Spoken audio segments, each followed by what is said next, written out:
Well, good afternoon, everyone, and thanks for joining the third webinar in our series of four navigating NRCS programs. I'm Michael Delbar. I'm the CEO of the California Rangeland Trust. Welcome you all for being part of this afternoon. Today, we're going to highlight some additional conservation programs that aren't commonly done in California, such as much as EQIP and CSP, but they're also great opportunities for ranchers. So these include the Regional Conservation Partnership Program, otherwise known as RCPP, the Grasslands Conservation Reserve Program, Wetland Reserve Easements, and other assistance offered by organizations outside of USDA. So with that, I'm happy to turn it over to Sarah. Hi everyone, my name is Sarah Leal. I'm the Conservation Technical Assistant with California Rangeland Trust. And yes, today we're going to talk about additional conservation programs available in California to ranchers. So if you're interested, if or when you apply to an NRCS program, you are going to receive a application, and second part of the application includes a wide variety of programs. And so we already went over EQIP, we talked about CSP, and so we're going to talk about these other two, RCPP and WRE, that you can sign up for. So RCPP is the Regional Conservation Partnership Program. Conservation Reserve Program is through FSA, so it's not something that you apply through NRCS, but it's another program that's a good option for ranchers. And then we also have the two different conservation easement programs through NRCS, the agricultural land easements and the wetland reserve easements that we're going to talk about. And then afterwards, we're going to hear from some NGOs such as Ducks Unlimited and Point Blue Conservation Science to talk about some other programs that can complement NRCS work really well or provide additional assistance if it's something that NRCS might not be able to cover. So just a brief overview of the different agencies. NRCS stands for the Natural Resources Conservation Service, and we talked about it the previous two webinars, but in summary, NRCS provides conservation-related assistance through financial or technical assistance to farmers and ranchers who are interested in doing conservation work on their property. And then FSA stands for the Farm Service Agency, and it's an organization or also a branch of the USDA, and they have their own set of programs that they do. And NRCS and FSA work together in terms of doing eligibility work. And so if you're interested in any of these financial assistance programs, you'll have to work with FSA, and you can do that by searching on our USDA, on the USDA Service Center locator. You can put in your county and then find the closest offices to you. So the first program we're going to talk about today is RCPP, also known as the Regional Conservation Partnership Program. And this program is partnership driven between NRCS and another group, organization, tribe, local government, etc. And the main point of this program is to regionally address resource concerns so you can have a very large scale impact. This can reach different counties, or it can be a certain watershed area. And then this kind of program maximizes impacts of funding and technical assistance through this joint collaboration. And as a part of this program, the lead partner, so this could be an organization, local government, submits the project proposal, and then producers can later apply to participate. And so what better way to talk about RCPP than to have an actual example of one taking place in California? This is the Farmer to Farmer Collaboration RCPP program, and we have Cade coming online from Fresno to talk more about this program. Cade, you can unmute and get started. You can just give a quick summary of what the project is, and I'll follow up with some questions. Awesome, thank you. Hi everybody, it's great to meet you all. My name is Kate Capello, and I'm the California Habitat Specialist with Pollinator Partnership, and I'm based out of Fresno, as Sarah mentioned. And yes, we are spearheading the Farmer to Farmer Collaboration, which is one of the many RCPP grants funded through the NRCS. And the Farmer to Farmer Collaboration, we have a little over $1 million providing pollinator habitat to a range of different cropping systems. And because this is the Rangeland Trust webinar, the mainly relevant practices to implement through this grant for you folks is going to be prescribed management as well as range plantings. For this particular program, there are some eligibility requirements. So you have to be within one of the 10 counties listed here in California, And then the other qualification is you have to have a certified FSA number. And then once you go through that application process, there is a small ranking criteria that Pollinator Partnership will go through on our end and make sure you're still qualified and just basically meet the ranking criteria necessary through the NRCS. How this program will look is applications are currently open right now, and we are actively going through and ranking as well as going through NRCS to make sure initial eligibility is approved. But we're still accepting applications as this program goes till 2028. So if you aren't a part of the group this year, you could implement the projects in following years. But yeah, applications are open now, and then we would basically come out to your site and do some kind of site assessment with you out there and kind of talk about goals we want to implement. And then we have to do a CPA 52 document, which is just basically a environmental review. And then you would get reimbursed with the dedicated payment rates. With prescribed grazing, this would basically look like a pollinator partnership or a technical service provider that we'd work with would come out to your site, and we would do a resource inventory, look at forage supply, livestock demand, and then basically come up with a prescribed grazing strategy. The payment rates are still kind of up in the air as there was quite a shift in the rates with the transition to 2026. It's likely going to be around $400 per acre for prescribed grazing, but that's still up in the air. And before any projects take place or implementation takes place, we'll make sure that's all clear. But yeah, super straightforward process. Again, applications are open now, and throughout the whole process, myself or someone on my team or another technical service provider will be working with you to make sure we meet your goals for prescribed grazing or rangeland planting. And yeah, feel free to contact me directly if you have any questions. Also, our general pollinator partnership ag contact is listed below on that flyer, and that QR code on that flyer as well will take you to the application. Great. Thanks, Cade. So a couple questions to just expand on the program itself. How did this RCPP start? And I noticed there's a lot of collaborating partners. Which one was it? The Pollinator Partnership that is taking the lead on this? Yeah, so there's multiple different organizations who have their own RCPP program, and Pollinator Partnership just is dealing with this farmer to farmer collaboration grant. We're a couple years into the program already, but just working with NRCS, it's been relatively slow moving. We haven't had a project implement yet, but this year with the transition to 2026, we're aiming for projects to implement this fall. Great. And then is producer participation very similar to like the EQIP contract process where they're the ones that implement the practice and then you come out and make sure it's done and then they get their payment? Yeah, absolutely. It's super straightforward. The biggest thing is that initial site visit. So the technical service provider that's working with the producer on the project will come out, and then we would just basically walk the site with you and try to discuss goals, project characteristics, site restrictions, that kind of stuff. And then the technical service provider will put together a site plan that covers the practice implementation. And then after implementation occurs, that's when you would get reimbursed. Awesome. And then how do the payments get sent to the producers? Is it through NRCS or is it through your organization specifically? So it's through our organization directly. NRCS will send us funds and reimburse us for sending out checks that cover the associated payment rates. Great.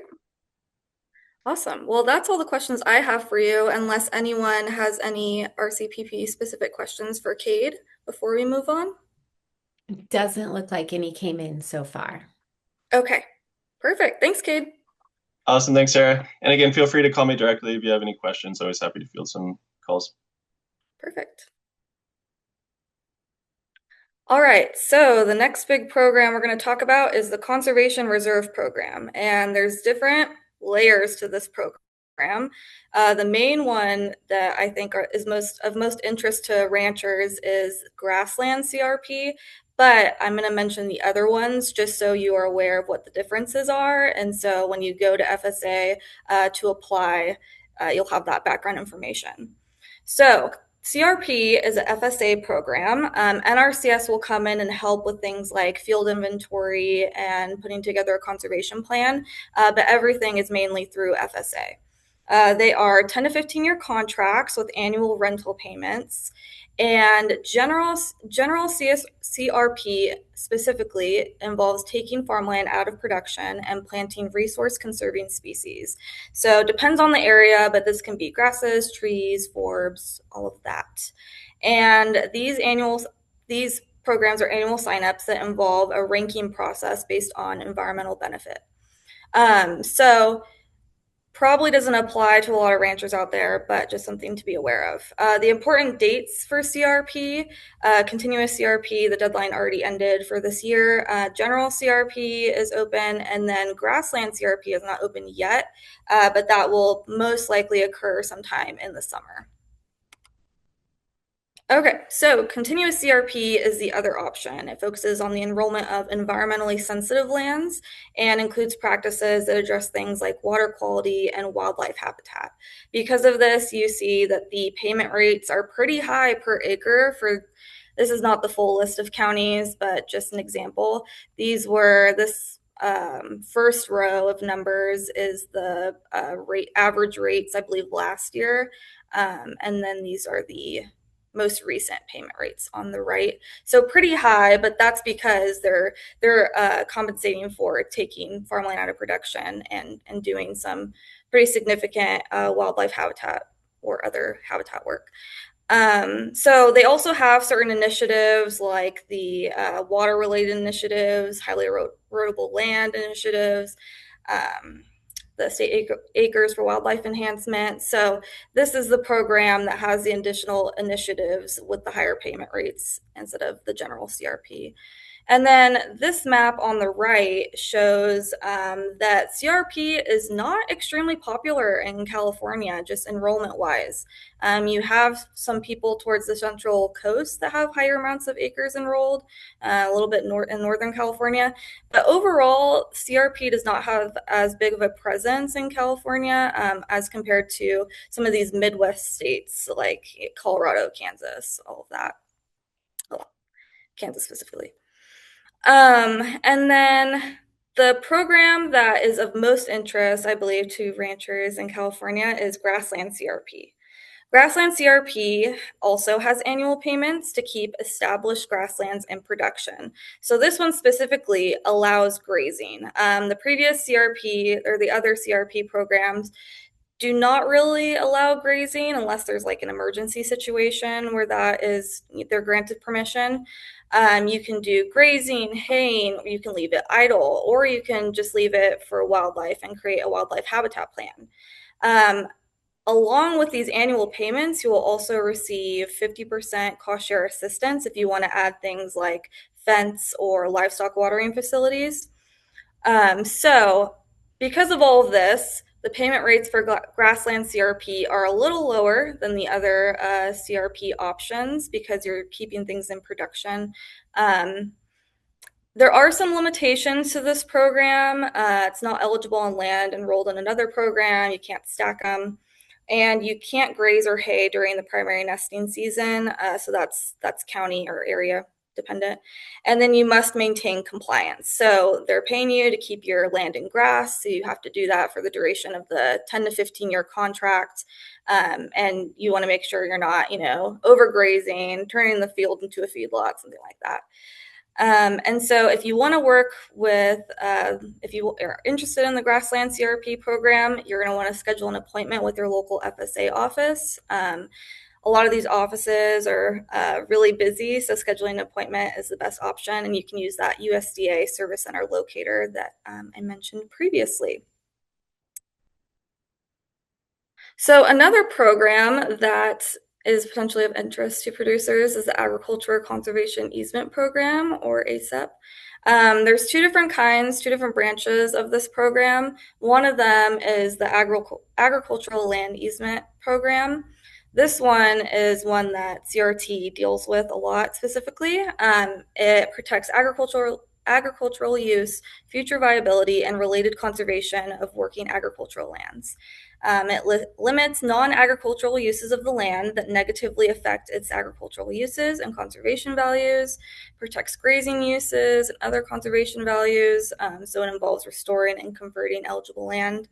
And then this program has entity-held easements, so it's a partner entity that is going to be working on this easement, not NRCS. So that's why California Rangeland Trust is an eligible entity for this program. NRCS works with eligible entities to purchase, and the eligible entity holds and manages the easements. And also for this program, if you're interested in learning more about this one or easements in general, CRT has a lot of great previous videos, podcasts that go really in depth about it. So I'll link this after the webinar. The other option of an ASEP easement is the Wetland Reserve Easement. This one restores, protects, and enhances wetlands on eligible private or tribal land that's been previously degraded from agricultural uses. It maximizes wildlife habitat benefits and wetland functions and values. It can be a 30-year-long easement, which is different to the agricultural land easement that's permanent, but it can also be a permanent easement. And this one is a U.S. held easement, so NRCS is the one that's going to be working on it, administering it. And so NRCS holds, manages, and does all of the monitoring for these easements. Just in general for this program, the property must be privately owned or tribal land. It must have physical and legal access. There must be a public road that connects to the easement, and there can't be barriers to prevent access. Access points from the public road must be owned by the landowner, or the landowner must have legal and transferable right of access across the land. And then the property must meet, or the project must meet, the goals of the program, must have manageable boundaries, and no off-site or on-site legal or physical issues. So that includes both agricultural land easements and wetland easements. For the wetland easements specifically, the land must be able to maximize wildlife benefits and wetland functions and values. It must merit inclusion in the program due to the likelihood of successful restoration. It must have wetland characteristics, so someone will come out and look at things like whether or not there's hydric soils present, if there's plants that are typically seen in wetlands, and so those will be checked off to determine whether or not it's considered to be a wetland. It must have adequate water rights available to carry out the restoration and management efforts, and the land must be owned for minimum 2 years prior to the application. When you're applying and enrolling in WRE, the landowners must apply directly with NRCS, so you can use that application that I showed previously. NRCS determines the eligibility, conducts the site visits, and ranks the applicants. And again, it can be a permanent or a 30-year easement, and 30-year contracts are available to tribes.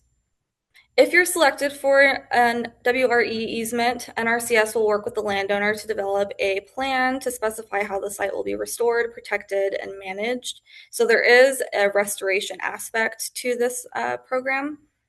And then again, NRCS conducts the annual monitoring. And then grazing is an option through these easements. You're going to have to work with NRCS to work on a plan and discuss reserving those grazing rights, but that is potentially an option depending on the property. If you're interested in financial assistance for WRE, for the permanent easements, NRCS pays 100% of the easement value for the purchase of the easement and 75 to 100% of the restoration costs. And then for the 30-year easements, because you're not having that long-term commitment, NRCS only pays 50 to 75% of the easement for the purchase of the easement, and 50 to 75% of the restoration costs. And then NRCS pays all costs associated with recording in the local land records office, including recording fees, charges for abstracts, survey and title insurance, etc. So that is what I have for RCPP, CRP, and easements. I know I kind of did that a little quickly. There's a lot of information jam-packed in that, so I assume there's questions. So If anyone has any questions, let me know. We can go through those before we go into some of our NGO partners. Yeah. So one that came up with those ones that are the 30-year or the perpetual, how does that work as far as if the land is sold, leased, anything like that? You can definitely lease the property. I am not aware of the whole process when you sell the property. I believe that is an option, but if you would like, I can, if you take down my contact information, and if someone has a question on that, I can follow up with them and give a more exact answer. I can Okay. follow up, Sarah, if that's helpful. Yeah, no, totally. Just, yeah, so the easement is on the deed. And so when the property sells, the easement is still there for that 30 years, if it's a 30-year easement. So it doesn't matter if the property sells, the easement is on the deed that is sold with the property. And then what was the other question on the? Just leasing. Leasing. Oh, Yeah. leasing. So leasing is fine. However, one thing with the grazing rights reserved is that that's only applicable for wetland easements on certain wetland types that are deemed to be really compatible with grazing. Usually that's like wet meadow, grassland, wet meadow grassland type wetland. So you would need to talk to the NRCS office about whether that grazing right could be reserved based on your wetland type. And then that would make sense to lease it. Obviously, if you're leasing it for hunting or something else, that's kind of different. But for grazing rights, that's how that works. Perfect. Thanks, Tiffany. And Yeah, then no problem. the last question, can you go back to that slide, Sarah, the previous one? Thanks, Tiffany. Yeah. Cool. Okay. Sarah, I had one more question. Can you go back to the previous slide? This one. I don't know. It's not showing up on mine. It's staying on questions. There it is. Cool. Okay. Okay. So the other question was as far as the appraisal, how is that figured out? Like, how is NRCS coming up with what they're going to pay for the easement? So for No, I can answer for the wetland yes. easements. Thanks, Tiffany. For the wetland easements, there's called a geographic area rate, I believe, GARC rate, that's approved based on your wetland type, and the type of land and the area that you're in. Now, that doesn't mean sometimes if the property is really unique, they will order an appraisal for it. But generally, if it fits in with the general area and makes sense for that location, NRCS has like a set rate for wetland easements based on your wetland acres and your like upland acres that can be associated with the easement. And then for ag land easements, I think they do, the third party land trust generally orders an appraisal. Is that correct, Robin? Yeah. Yeah. Perfect. That was super interesting. I didn't realize they had that GARC or whatever you called it. GARC rate, yeah, yeah, and they publish it every year, so it's something you can find. It's publicly available rates. The rates are. Okay. Great. Okay, I think that was all the questions for now, Sarah. Thank you. Cool. And now we're in Tiffany's specific section. Tiffany works with Point Blue out in the Susanville office, and they have across the state this Roots program. Tiffany, if you want to talk more about that. Yeah, I can talk about that a little bit. So yeah, And my name is introduce yourself. Yeah, I'm going. My name is Tiffany Russell, and I work in a partnership position in the Susanville NRCS office. I work with an organization called Point Blue Conservation Science.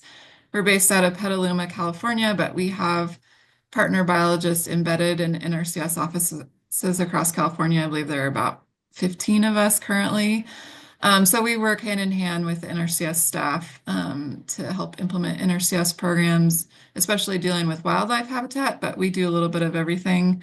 And hence why I was answering some of those questions, is I've done a lot with the wetland easement program in our area. But recently, about, I believe it was 2 or 3 years ago, Point Blue acquired a block grant from the Wildlife Conservation Board, which is a state wildlife agency, and we were able to administer smaller wildlife project-oriented grants across California.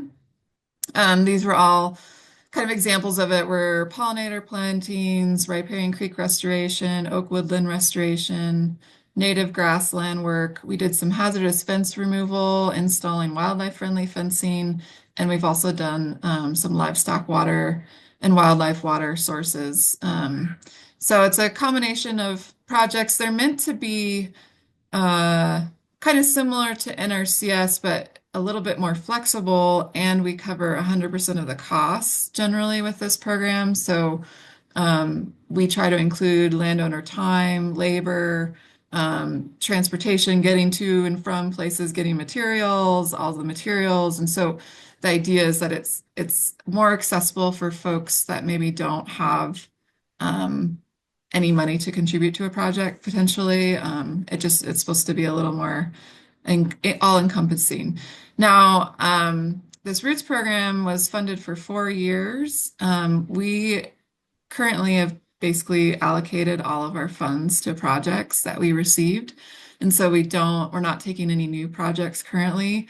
However, we are hoping that we will be able to, in the future, get some more funds. So keep your eyes out. We may do another call for projects if we are able to get more funding or through some other avenues. And I'm not sure who all is on the call, but if some of you have Roots projects, then make sure you get your project done so that we can make sure we can get some more funding in the future. So for those of you who are involved already, yeah, that would be great. And then just a plug generally for the partner biologists that are in those offices. Like I said, we assist with NRCS projects as well, and also just any kind of wildlife technical assistance you need. So if you have questions and you want to do some kind of wildlife project, maybe it doesn't fit in with the NRCS programs, we try to connect people with other opportunities outside of our Roots program, but also just other opportunities to do wildlife habitat restoration projects on working lands. I think that's it. Is there anything else you think I need to cover? I think that's the bulk of it, but it sounds like the Roots program has so far complemented really well with NRCS programs, or a lot of people will have an NRCS contract and also do some kind of Roots project as well. Yeah, yeah, that's a great point. So I mentioned that we kind of try to cover the whole cost of the project. However, we've also complemented NRCS's projects where the financial assistance from NRCS only covers about 50% of the project potentially. Then we've pitched in for the other 50%, especially when there's like kind of really expensive infrastructure costs that it's not just landowner time and labor, but they really need like cash to purchase things. So yeah, we have tried to complement NRCS projects too. Great. Yeah, I think one really important thing to point out here too is I know I heard from the ranching community how excited they were that fencing was included in these programs, because a lot of times I think some of the equip, I mean, Tiffany, Sarah, jump in and correct me if I'm wrong. Like sometimes you can do it, but it usually has to be new fencing, cross fencing, that type of stuff. And so to have the Roots program help with the removing old fences and replacing, maybe you have a fence where you like it, but it's just 80 years old. I know folks were really excited about that. So this was a pretty cool program, and I really hope you guys are able to do another round of it. Yeah, thanks, Robin. Yeah, we definitely have a little more flexibility with meeting fence requirements. NRCS does have very stringent fence specifications, and for good reason. They want them to last 20 years and all sorts of things. But yeah, we're able to offer a little more flexibility on where we can do them and for what purpose. NRCS generally doesn't pay for perimeter fencing. But in this instance, if there's a wildlife benefit, we're fine with paying for fencing that's on the perimeter. Yeah. That's really neat. Another question that came in is, are there restrictions on the Roots program? Can it be used in conjunction with other programs like U.S. Fish and Wildlife Services Partners for Fish and Wildlife Program? Yeah, for sure. Definitely. We work with partners all the time. So yes, it can be used with other funding sources. Um, we don't want to be like double paying on things. So we want to be complementing those other programs, but yes, it can be used with partners program for sure. And were there any like broad restrictions, anything that you can think of that would not qualify or would automatically kick you out or something? I mean, there are some qualifications for land. It is supposed to be working lands, but it's a broad definition of working lands. And I don't have it all memorized off the top of my head. And then the other thing that was a holdup for some people is there is a landowner agreement, and this is required by the Wildlife Conservation Board, who we got the funding from. It wasn't a Point Blue requirement, but there were some issues with some types of land uses or ownership types, depending on, how comfortable they felt signing this landowner agreement. It did require a certain amount of time that the project was supposed to be maintained. So like basically like if we paid for a wildlife planting, you can't go out in like 10 years and pull it out. It had to be maintained for, I think it was 25 years. And so sometimes that was something that could be a little bit difficult for folks depending on what their long-term plans are for the property and that sort of thing. So that was one holdup, definitely that, wasn't something that we put in the program, but was just honestly was required by state funding and state lawyers. So out of our hands, but something to have a heads up for folks just in case, they're thinking about it, or if we do offer it again in the future, which hopefully we will be able to. Yeah. And last question, real quick. What was the application process like? So we tried to make it really simple for landowners. There's basically like an interest form that you would fill out, and you could put generally like, I want to do this, or I'm interested in this. This is the approximate amount of money I think it will take, like 0 to 10,000, 10 to 50,000, like kind of buckets you would put your project in, kind of what your goals were. And then after that initial interest form was filled out, Point Blue staff would meet with you to help co-develop the project. And that way there wasn't too much paperwork required by the landowner for the application, and we could help you like put everything together, and then we put together the maps. We did have a ranking that we had to go through to kind of see which projects kind of floated to the top. And this was based off of some of Wildlife Conservation Board's priorities and just kind of logistical needs of the program. And so, yeah, that was basically it. And I anticipate if we were able to do it again in the future, that it would be something similar. Depending on the state funding's priorities, sometimes there were some things like we were trying to reach certain areas of the state. So there might be like a geographic focus or a priority given to a geographic area that hadn't had many projects before. There were some things like that would go into the application and ranking, but those were the main ways we went about it. So Good deal. Yeah, and I did also hear from landowners that they were very happy with the application process. It was good. That's Yeah. great. Yeah, that's great to hear. We wanted to make this program fill in a niche that wasn't already covered by other, state and federal programs. So the idea was to make it really, really accessible and easy for folks. So there are constraints, like you can't make it as easy as you would like it to be, but we tried to make it, as approachable for landowners as we could. Great. Good deal. I think that's all the questions, Sarah. Awesome. I actually have one more. So since you don't follow the exact standards and specs for NRCS related projects, what do you guys follow for your requirements? Do you have your own requirements documents that you use? That's a good question. Generally, we are adhering to the basics of NRCS standards and specs. However, like for wildlife friendly fencing, for example, we would use the NRCS standards. However, we are able to give more flexibility if there's for some reason in a certain area they need a higher fence or they need, like there's just we're able to use kind of our best judgment on things where maybe it doesn't make sense to follow the NRCS standard and specs. But yeah, there just is a little more flexibility. But I'd say generally, because we're all trained NRCS conservation planners, that we're following that, standard. It's just that I think um, we're able at kind of a lower level to give approval if there are places where maybe it doesn't make sense, or we need flexibility. Does that work? Or does that make sense to Yeah, you, Sarah? that makes Okay. sense. And then actually, I have another one. Are you aware of all the offices that have Point Blue partners at the top of Yeah. your head? I have it very close here. If you give me one sec. Okay. Well, I guess, I don't have the names of all the offices, but there's a partner biologist in San Diego County. There's one in San Bernardino County area, like there's two that kind of cover Southern California. And then we have a few in the Central Valley, Visalia. Let's see, I have like a map of all where they are. I'm like, Is what that county is that? is that something we could share, Tiffany, in the follow-up Yeah, email?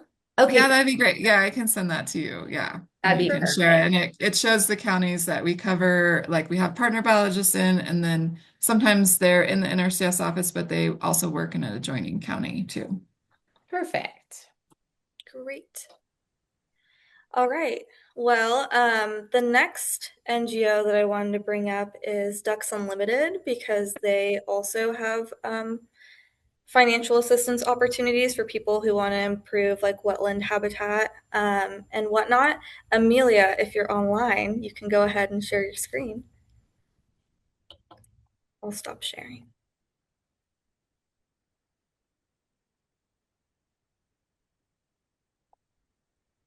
Okay. Is it coming up? Yeah. Yeah. Okay, cool. So hi, I'm Amelia Raquel. I'm a regional biologist with Ducks Unlimited. I am one of 5 biologists in the state of California, regional biologist, and we're all geographically based, which is kind of depicted on this map. So there's folks that cover the Bay and Delta, Sacramento Valley, San Joaquin Valley, and then myself up in Northeastern California. And our priority areas are primarily based on important wetland areas, continental wetland areas. And so Ducks Unlimited is a national nonprofit organization that's focused on wetlands conservation. And we primarily do on-the-ground habitat delivery projects. So we have staff, in-house biologists, engineers, and environmental compliance. So permitting staff. So we basically take projects from cradle to grave. So biologists primarily interface with landowners and develop projects, write grants, and then work with our internal team of engineers and permitting specialists to basically design and permit, and then hire contractors to deliver those projects. We do work on both public and private lands. And one of the other big things we do is scientific research as well. So we do have some staff that are primarily focused on those types of things. And then generally our project types are focused on wetland restoration enhancement type work. This also includes like water conveyance infrastructure and like flood irrigation infrastructure primarily, especially on ranches. So we do some pipeline projects. We do like check structures within streams to help ranchers flood irrigate. We have done some fencing type projects on private land to improve grazing management. So kind of do a whole suite of things as long as we can tie them to wetland type benefits and habitat for waterfowl and other waterbirds, shorebirds, et cetera. And we also do conservation easements, similar to how California Rangeland Trust does as well. We are an entity that can hold long-term easements. And so primarily for our private lands programs in the state, our grant funding sources are NRCS. So as Sarah mentioned, with the WREs, there is a restoration component, and we're currently working with NRCS to help deliver some of those on private lands. So there might be some DU folks helping on projects in the future. And then the North American Wetlands Conservation Act is a federal granting program, and it's focused primarily on wetland habitat conservation. And it's kind of a large granting opportunity, and it's regionally based and requires a lot of different partners, and it's kind of like a suite of projects. So any one project on private land is probably going to be in the range of like $250,000 to $500,000. It does require match, although that's a little bit, it's not a strict number from each private landowner. We just try and get enough match to write the grant, but typically that comes from the purchase of easements in the area that are non-federally supported. And then these grants happen every 2 years, but then it takes about a year to be awarded and then probably a couple of years to implementation. So it's about, a 4 to 5 year kind of time frame, just throwing that out there. And then as Tiffany mentioned, their Roots program is also funded by Wildlife Conservation Board. So you can get direct grants. So NGOs and other entities can get direct grants from Wildlife Conservation Board to do a suite of different projects. They have ongoing cycles and submittals. DU's focus is primarily on inland wetlands. And those projects are approved 4 times a year, and they don't require a match, but match makes them more competitive. So there's lots of state money from Prop 4 and other things like that that basically feed directly into Wildlife Conservation Board. So that's kind of a high level overview. Questions? Awesome. So just in summary, if someone's interested in working with Ducks Unlimited on projects, they come to you and you get the process going. There's not like a formal application or anything like that. Yeah, so basically you'd reach out to the regional biologist that covers your geography, and they'd likely, talk to you on the phone, talk about your goals. If, it seems like there's an alignment there, they'd come out and visit the site with you and talk about opportunities, and then kind of try and figure out what types of grant funding sources are available to, get that going. And then basically DU manages the entire project from then on. Obviously the landowner has input and, participates along the way, but yeah, DU basically project manages. Great. Another benefit of NGO programs, not a very complicated application process. Does anyone else have any questions for Amelia? Yeah, Amelia, how does that work long term? So after the project is completed, is there any type of monitoring, or do they have to like guarantee for 10 years we won't take this out or anything like that? Yeah, I was going to mention that because that's what Tiffany mentioned. So most of these grant funding programs have some sort of requirement like that, and there is a landowner agreement that is required to be signed. So for NACA, it's a 25-year commitment. So basically anything we put in with NACA funds needs to remain for that 25-year period, and it's up to the landowner to kind of maintain that over that time frame. And then WCB, I believe, is like a 30-year commitment. Okay, so your stipulations are coming from whatever funder you get. So it might vary based on the project. Correct. Because it sounds like the landowner will have this idea of a project, they would bring it to you, and then you would figure out what would be the most likely way to get funded. But Ducks Unlimited is going to get funded and then put that money on the ground. Does that? Yeah. Yeah. Okay. And so then certain stipulations could come with that funding. Correct. Cool. Do you have some examples of some of the projects that you've done on ranches that might get people's wheels turning of like, oh, I didn't know someone would help me with that? Yeah, I mean, we've done a lot of like flood irrigation pipeline infrastructure. We've done like on your ranch, the, replacement of those check dams in the creek to help kind of backwater up and flood and, flood irrigate. And then we did do fencing. We've done fencing through NACA before. We did cross fencing primarily to basically manage the grazing to provide basically fall grazing. So in the spring, it's kind of short stature vegetation gets like spring flooded, and that's really important for spring migrating waterfowl. So there's a lot of things that I think, would apply to working ranches. It's just kind of like telling the story through wetland benefits. Yeah, absolutely. Well, and do you feel like you guys are underutilized? Are you inundated with requests? Like what, I mean, the Roots program, right? Tiffany, you guys got a whole bunch. You funded what you could, but there was more. How do you feel like yours is, Amelia? I think, we're pretty like max capacity at all times, but I think that's most nonprofits. Tiffany's laughing. She knows. But I mean, we're always interested in, looking at things and talking to people. And even if we can't help you now, like, we can help you in a few years, or we can maybe direct you, like Tiffany said, to different programs or think about things, in different ways. Like we're aware of a lot of like what other partners are doing and other funding sources. So it's helpful to just, get in touch.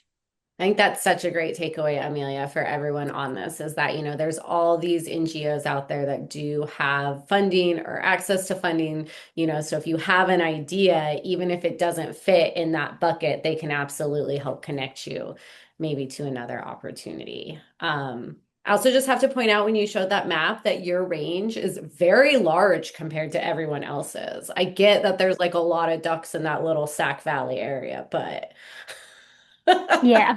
you have a I big drive a old lot. range to cover. That's awesome. Good deal. I don't think any other questions came through unless you have any more, Sarah. I don't think so. I'm just going to go ahead and share my screen again. Let's see. Good deal. Well, yeah, we will be sharing all Amelia, Kate, and Tiffany's contact information, links to their websites, anything that they referenced. We will include all of that in the email that'll go out next Monday morning with a recording of this one. And to remind you about our next one, which is the final one in the series. You want to talk about that real quick, Sarah? Yeah, so next Monday we have the funding and financing options webinar.